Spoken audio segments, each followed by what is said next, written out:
И така, стигнахме до задачките за свързаните списъци. Първата задачка трябва да принтираме всички данни в свързания списък.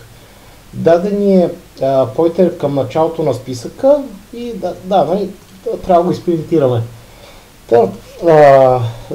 За целта на итерирането със свързания списък ще използваме while цикъла. И така, нека първо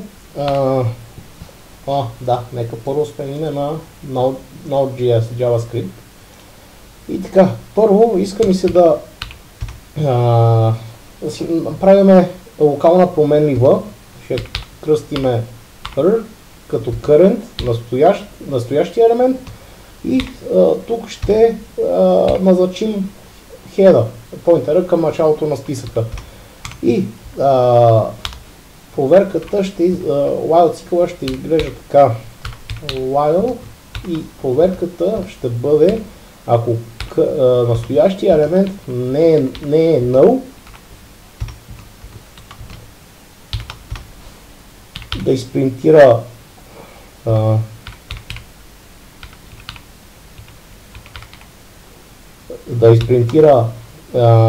current data и да назначиме следващия елемент към настоящия. И това ще стане така. Current е равно на current next. И така, това би трябвало да сработи. Дайте да видим. Да.